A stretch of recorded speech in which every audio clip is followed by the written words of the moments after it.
با فکر شما در این جامعه که ما داریم اینقدر جامعه سنتی است، یعنی دیدید که تاریخ 1400 ساله اسلام. Я не считаю наших таджиков мусульманами. Пусть меня все убьют за это и покидают в меня кучу камней. Я не считаю ислам, который пропагандирует в Таджикистане и который здесь вот так вот на показуху все делается, как бедный KFC открылся, и все стали думать, какая там курица, халяльная или не халяльная.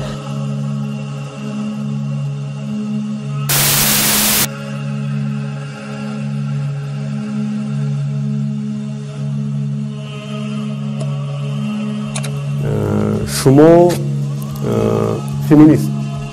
Да. Да вообще для вас феминизм это классно.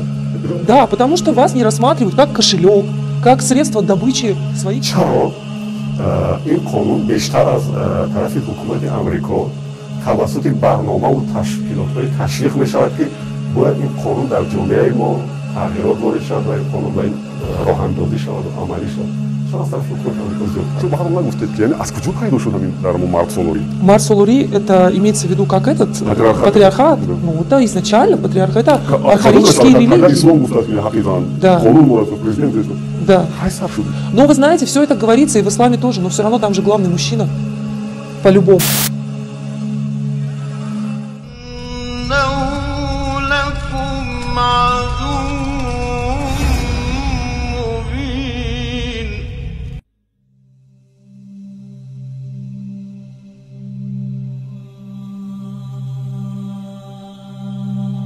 ابن عمر روایت می کند که رسول الله صلی الله علیه و سلم فرمود دجال به مرقنا یعنی نزدیک مدینه می آید و اکثرا زنان به سمتش می روند تا حدی که مرد به سراغ زن، مادر، دختر، خواهر و خالش رفته و آن را محکم می بندد تا مبادا به دجال بپیوندند. مسند احمد. این حدیث به ما می گوید که اکثر پیروان دجال زنان خواهند بود و این که تاثیرگذاری فریب دجال بالای زنان آنقدر زیاد خواهد بود که نیاز است مردان فامیل به گونه اجباری مانع زنان شوند تا اینکه فریب دجال را نخورند. این یعنی وقتی که مأموریت دجال به اوج خود می رسد چیز عجیبی در دنیای زنان رخ خواهد داد. یک فریب بزرگ در جهان زنان امروز جریان دارد که باعث می شود زنان به حد فاسد شوند که وقت دجال را ببینند به سادگی به او ملحق شوند و این فریب در عقب پدیده‌ای به نام فمینیسم پنهان است و این بدین معنی نیست که تمام زنان فریب دجال را خواهند خورد، چون خواهران هستند که ایمانشان قوی تر از اکثر مردان است، بلکه بدین معنی است که اکثر پیروان دجال زنان هستند که طور تحت تأثیر فتنه های دجال قرار گرفتند که تلقین ذهنی شده و ظرفیت تفکر منطقی را از دست می دهند. آنها هر چی را که دجال و پیروانش به خوردشان می دهد باور می کنند و این گونه است که آنها به او دجال می پیوندند. بنابراین آنها همچون رباط در دستان دجال خواهند بود. حال زمانی که ما به موضوعات فمینیسم نظر می اندازیم باید بدانیم که فمینیسم که در غرب است کاملا متفاوت تر از آنچه که ما من حیث یک مسلمان فکرش را می کنیم، چون اساس و تاریخی که فمینیسم را در غرب به وجود آورده متفاوت است از آنچه که برای مسلمانان است. بعضی از حقوقی که فمینیسم غربی معرفی کرده کاملا ضد فامیل و ضد سرشت زنانه است که باعث ترویج همجنسگرایی میان زنان و اعمال انحرافی دیگر می شود. این در سازمان ملل متحد منشور شد. در کنفرانس های زنانهشان این موضوعات حمایت می شود.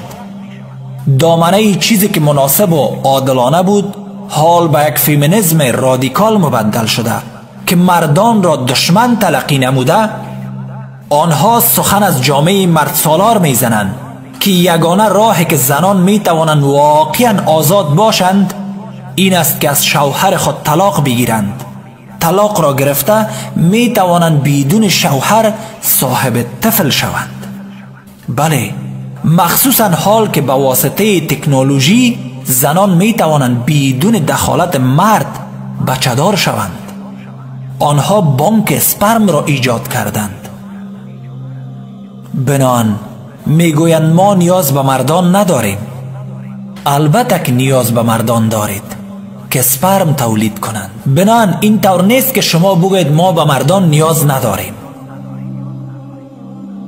اما موضوع این است که حتی ازدواج را به دید ظلم بالای زنان میبینند، چون این مفکوره که مرد سرپرست فامیل است و غیره قبول ندارند. آنها این را ظلم میپندارند.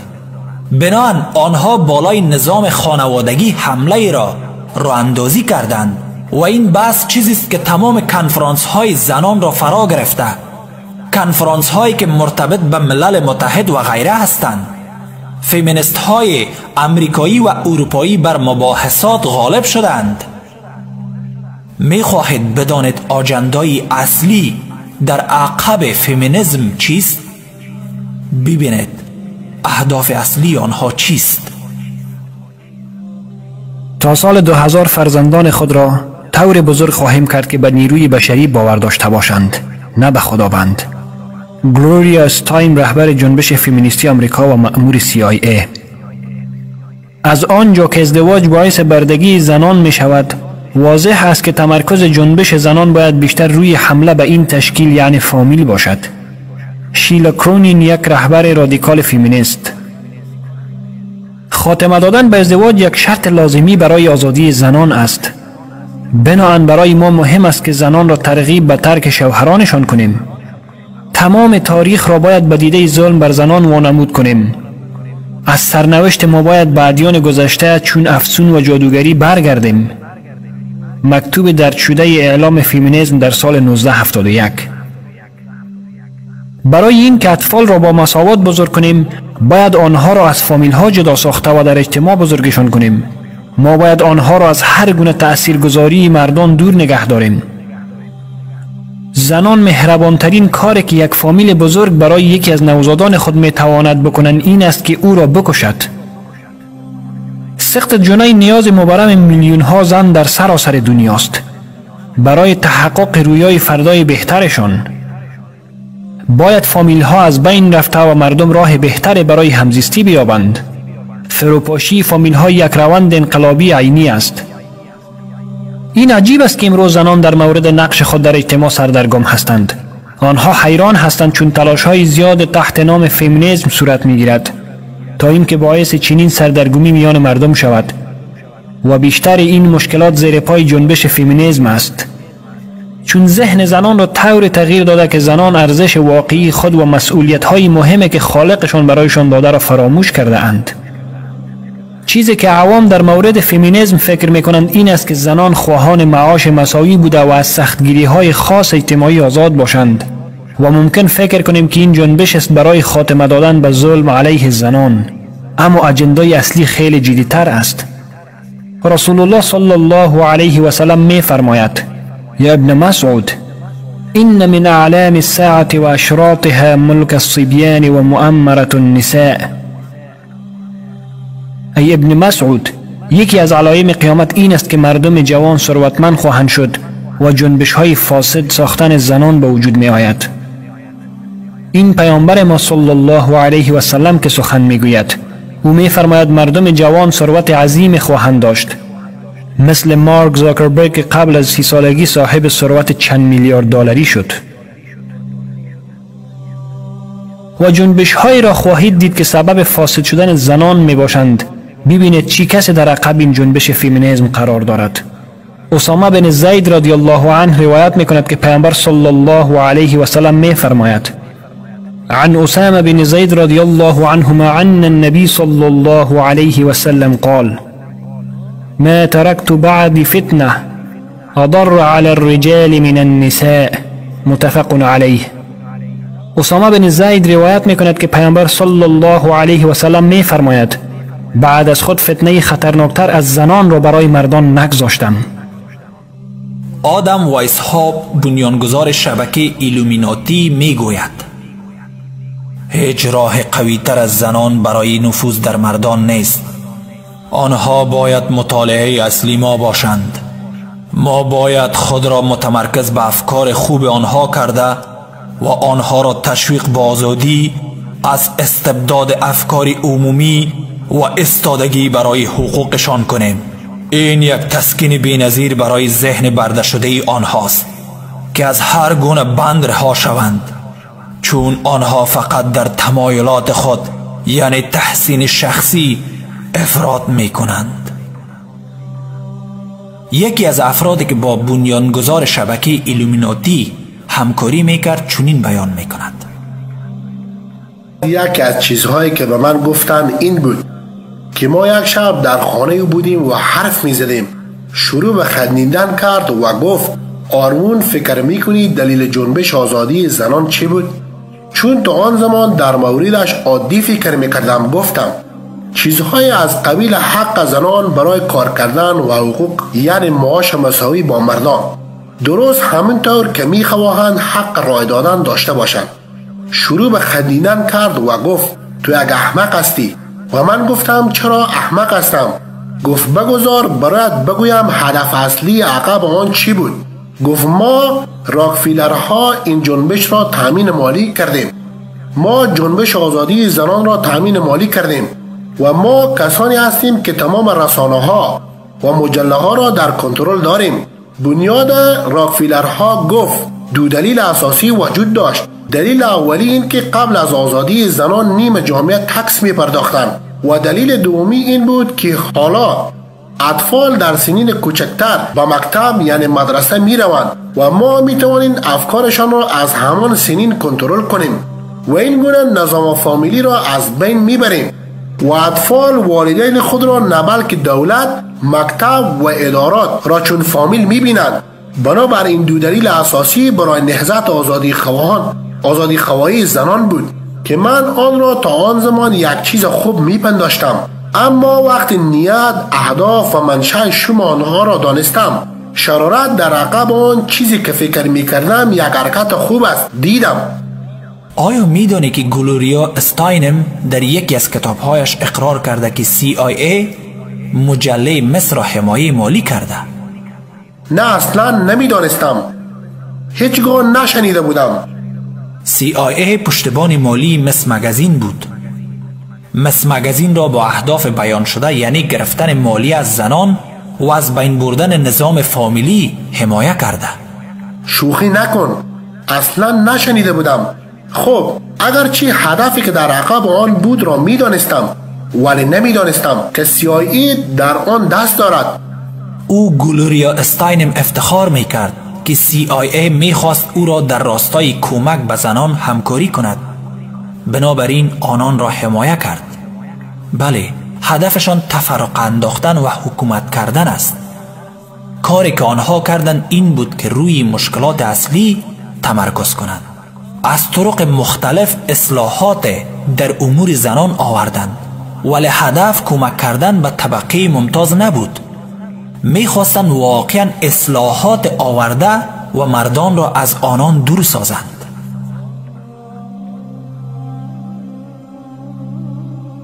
دلیلی که ما باید این جنبش را جدی بگیریم این است که آنها جعبه‌گیری می‌کنند.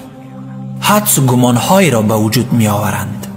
مفکوره‌ها روشنفکری مغرضانه‌ای که در جامعه برپا شده و جایگاه خاص پیدا کرده، آنها قانون و محکمه ها را تحت تأثیر خود قرار داده و بر سیستم آموزشی تأثیر عظیم مگذارند. تنها کاری که باید بکنید این است که نگاه واقع بینانه‌ای بر سیستم دانشگاه ها بیندازید. آنجا جای است که معلمین مکاتب یعنی مدرسه ها آموزش می بینند و این گونه خواهد دید که به چه شکل از طریق سیستم آموزشی ذهنیت دهی می کنند.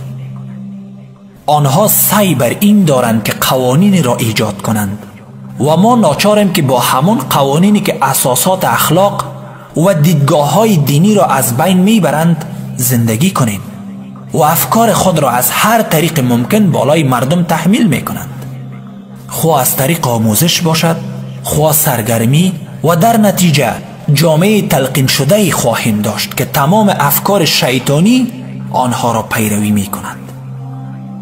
متاسفانه امروز بعضی از مردم، حتی خواهران مسلمان، از جنبش فمینیستی پیروی می کنند بدون اینکه هدف شومی که در عقب آن نهفته است را بدانند، چون اکثرا حقیقت پشت پرده این جنبش از دیدگاه عوام پنهان می ماند، اگرچه خیلی آشکار است. ببینید چگونه آن را از طریق صنعت موسیقی ترویج می دهند و ببینید مردم چگونه تحت تاثیر قرار می گیرند. آنها ارزش های اخلاقی که سبب خیر فامیل ها و اجتماع می شود را هدف قرار دادند. 14 قرن قبل، در قرن 7 میلادی، رسول الله صلی الله علیه و سلم در خطبه الوداع در آن خطبه فرمود: ای مردم، پروردگارتان یکی است و پدر همه تان آدم علیه السلام یکی است.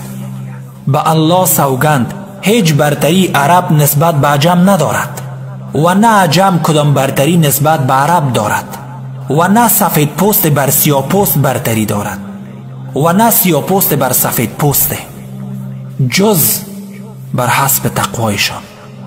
این بیانیه 14 قرن قبل بیانیه برای حقوق مدنی و عدالت است که ممالک غربی در قرن 19 و 20 به آن دست یافتند. بنابراین ما پیشینه متفاوت داریم. قوانین ما قوانین الهی است که خالق جهان و هرچی در آن است آن را نازل کرده. آن کلام و یا بیانیه ای را که رسول الله صلی الله علیه و سلم 14 قرن قبل ارائه کرده در هیچ تمدن پیدا کرده نمی توانید. از قرن 7 الا قرن 21 جایی که یک بیانیه واضح برای مساوات و مخالفت به ملیتگرایی و قومگرایی ارائه شده باشد، هر قدر سخت هم جستجو کنید چنین بیانیه ای را نخواهید یافت. در تمام کشورهای اروپایی، کشورهای شرق دور، شرق نزدیک اصلا وجود ندارد و دلیل آن که آن بیانیه در آن زمان ارائه شده بود، زمانی که در هیچ جای دیگر چنین چیز ارائه نشده، این است که وحی از جانب الله سبحانه و تعالی بوده.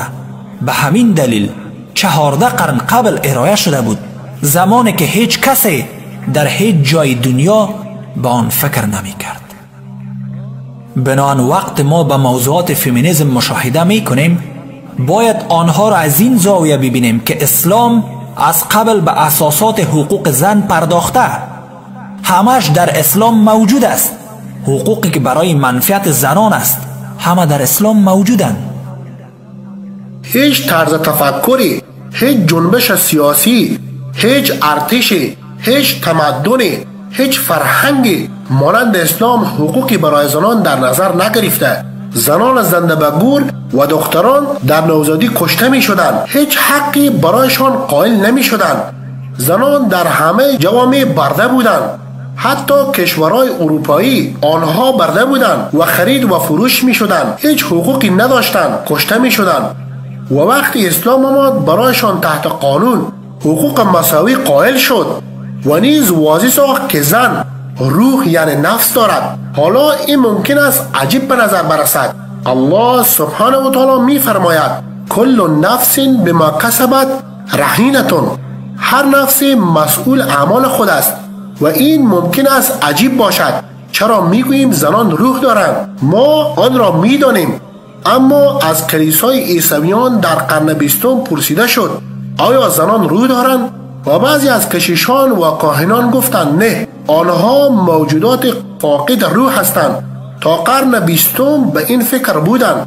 اسلام حق مالکیت را نیز به زنان ارائه کرد که داراییش به خودش تعلق دارد، که مهر مبلغ از دارایی است، که معنی دارد نه اینکه یک چیز سمبولیک باشد، نه اینکه بیارزش باشد و یا رشوه‌ای برای پدر، بلکه مفهومی دارد و آن این که دارایی خانم می باشد. اسلام این حقوق مالکیت را به وجود آورد.